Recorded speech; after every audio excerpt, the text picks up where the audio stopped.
Hello, we are SK Games Clash Royale team. He's Morten, I'm Sam, and today we're going to talk a bit about 2v2 strategies.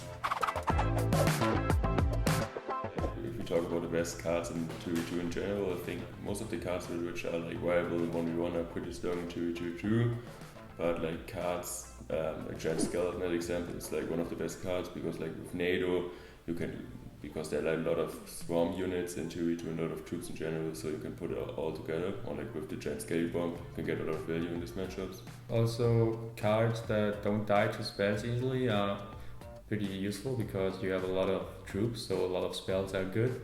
So cards like, for example, Baby Dragon, which does not die to lightning, is pretty strong, or cards like, for example, Mega Minion. Also cards like, for example, Rage, because you have a lot of troops, because you're two players, you have more elixir. So also Freeze is a good card. In my opinion, like I think for me personally, NATO is the best card. You have like 2 Arena Towers and 2 King Towers, so if you activate the King Tower with NATO against cards like Balloon or like Miner, it's like already kind of GG, or like you have a really good situation. SK game, I talked early on about how I don't believe they should continue to use their freeze over and over because they probably want it on offense, but they've done the damage without. Ideally, they would, yes, freeze the tower and get a balloon hit in, but playing it on defense, much, much better. Sam and Morten come out on top. Usually, what we do is we talk about the plays we do. Like, for example, if we plan to build a push or go in with, for example, a Lumberjack Loon, they play something in the back. For example, micro plays, we usually decide by the elixir because you do not want to leak elixir. And as soon as they play something, for example, a miner, the person of us who has the better response or more elixir plays the card to defend. Yeah, it's pretty important for us that we know like our teammate's cycle and we know how much elixir does he have, so that we can respond better. And now graveyard push for SK Gaming. Defensive poison down. The Mega Minion. Oh, Fisherman gets on tower. That's a big couple of shots. Now under 3:57. Suddenly SK Gaming in the lead. Final 15 seconds. They have poison. They have freeze. This should do it. Wow. Oh my goodness.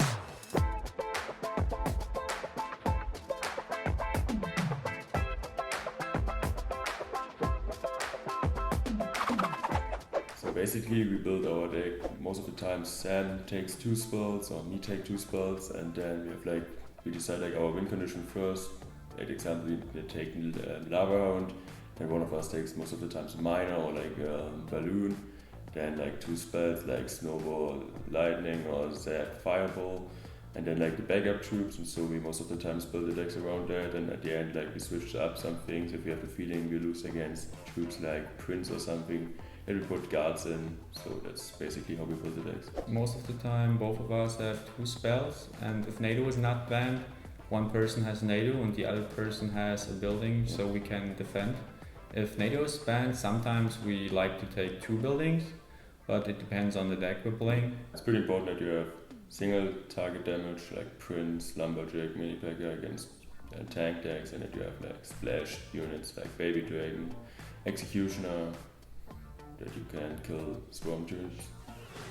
Oh, there's just no way to defend that, Rich. Down to 408. Baby Dragon trying to defend. SK thirsting for elixir. Oh, Dark wow. Prince barely misses a connection. I spoke too soon. That was very well defended. Most of the times we decide like it's about a cycle who plays more aggressive or defensive. If I know he has like Lumber Loon in the hand, and the opponent, we say like if the opponent plays something in the back, I know he's going to punish it because I have like not just defensive cards, so it's more about that we know our teammate's cycle, that we know when he is able to go in or not. The best situation is when they play something in the back and both of us have a card to punish. For example, he has Lumberjack and I have Balloon, so we both have elixir to defend.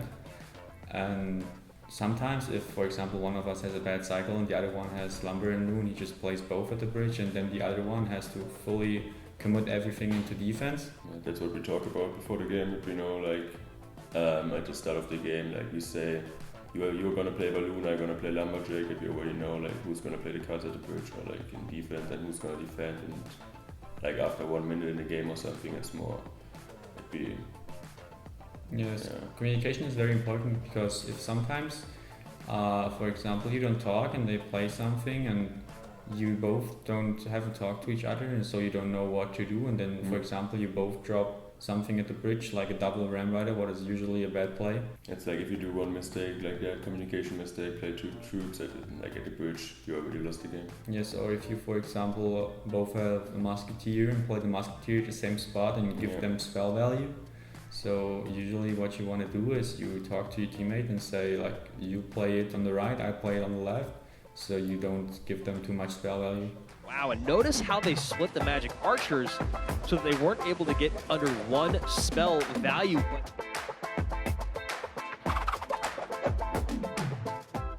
I think the most important thing is to don't give them spell value, because they have like most of the time 4 spells, so that you split up your troops on their placements.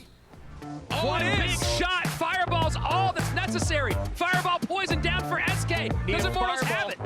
Do they have the spell? Immortals doesn't have it available. SK Gaming takes the win! Oh my goodness, you were just waiting for it on both sides.